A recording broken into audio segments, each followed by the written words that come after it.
In this year, we start with first chapter, reproduction in lower and higher plants. Quite important chapter having more weightage of 7 or 8 marks. Out of this, 1.1, that is asexual reproduction in plants, is non-evaluative. So we start our chapter from 1.2, that is sexual reproduction in plants. In 11th, you have seen structure of typical flower having essential and non-essential whorls. So non-essential whorls are calyx and corolla, while essential whorls are androecium and gynoecium. You are having your books of 11th. Go through diagram of that typical flower so you can remember it easily. Now what is that sexual reproduction, how it occur in plants? In plants, sexual reproduction takes place by fusion of male and female gametes. As two different gametes are involved, it is a mode of sexual reproduction.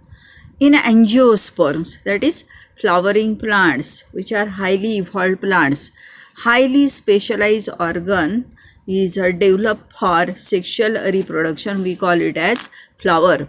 So what is flower? In angiosperm, highly specialized organ is developed only for sexual reproduction, that is flower. Just we have seen flower consists of two different whorls, accessory whorl or essential accessory whorl, meaning non-essential, which assist, which help the flower in reproduction, and second one is essential whorl.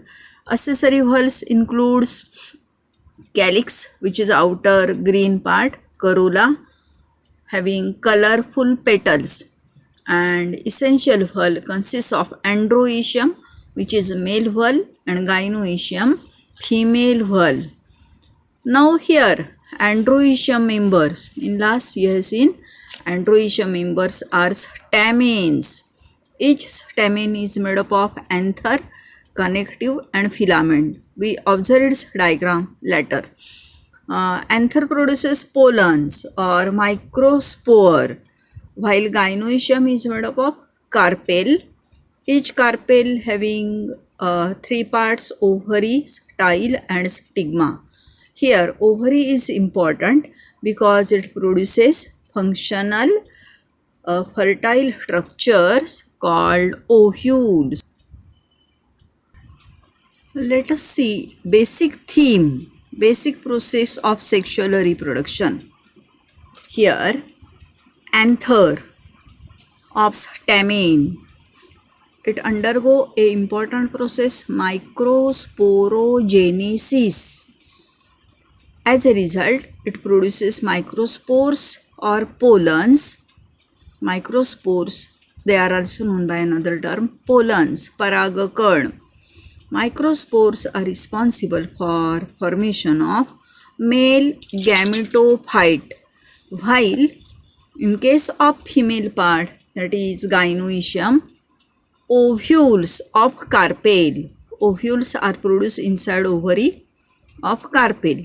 They undergo a process, megasporogenesis.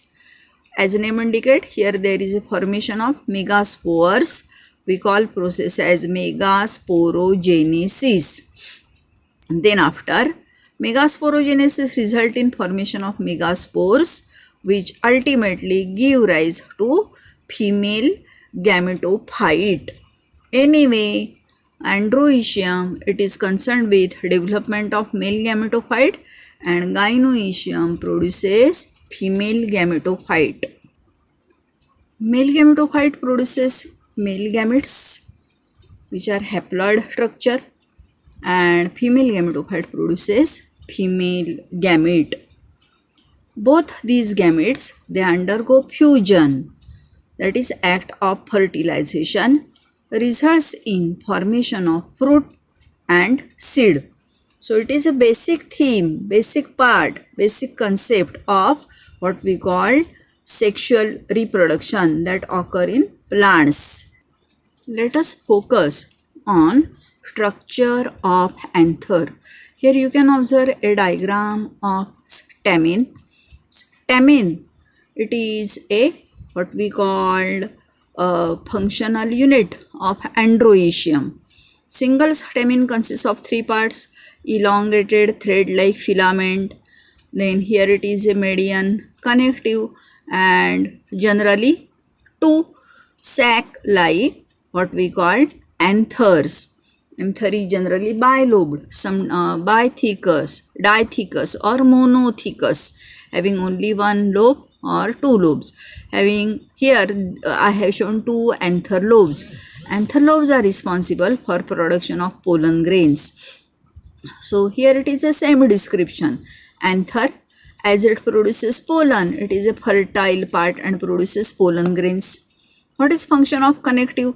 As the name indicates, connective. It connects two anther lobes and filament attaches anther with flower. So that is the structure of typical stamen, typical, and here it is a TS of anther, which is fertile part of stamen. TS indicate transverse section. Here you can observe four different parts of anther.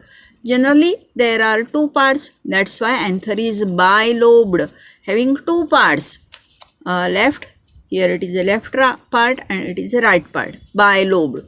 Now here I have drawn only a part for consumption, for utilization of our time. At the time of exam you can also draw only a part of such diagram.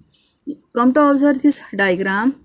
You can observe outermost region, what we called epidermis, which is single outermost layer responsible for giving protection to the anther. Then there is a layer of endothecium, 2 to 3 middle layer, and it encloses important globular part, what we call sporangium. Sporangium, as it contains pollen, it is sac-like structure, also known by another term pollen sac. So sporangium is also known by term pollen sac, sac containing pollen grains, pollen sac. Sporangium is lined by somewhat pyramidal cell layer of tapetum. Have you got what is tapetum? Sporangium is lined by pyramidal layer, what we call tapetum. Cells of tapetum, they possess prominent nucleus. You can observe large nucleus. Then tapetum cell, they are responsible to provide nourishment, nutrients to the developing pollens or different stages of pollen grain. Then after here, that is a structure of what we call anther. Prepare this diagram. They may ask this diagram for 2 or 3 mark. You may draw this diagram or you may use your textbook. I have given simple diagram. Then after, just we have seen pollen sac or sporangium produces pollen grains by a process microsporogenesis. Pollen is also known by another term microspore. So come to observe that microspore or pollen grain. Microspore is generally spherical in shape, having football-like appearance.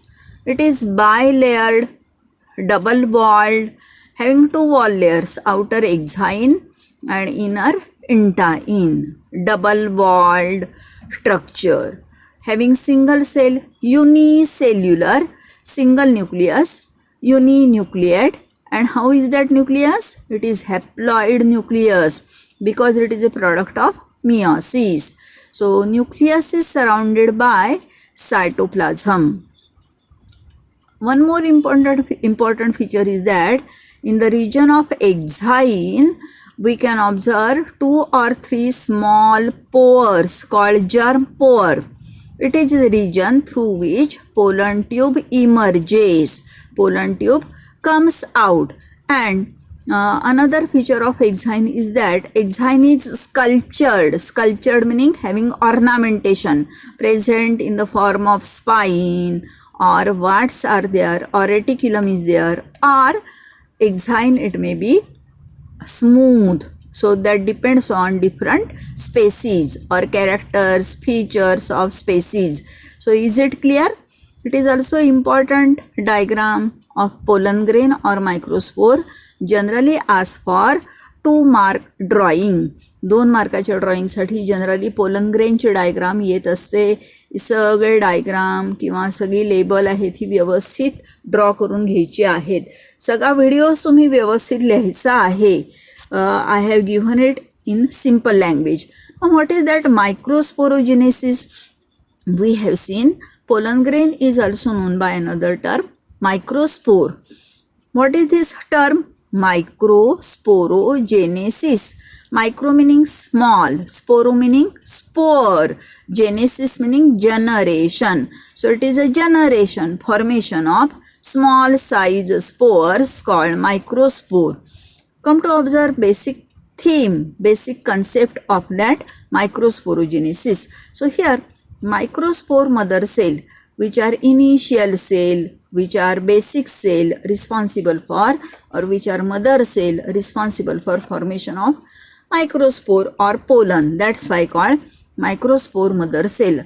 How are these mother cells? These are diploid cell. Microspore mother cell undergo important cell division, reductional cell division, we call it as meiosis.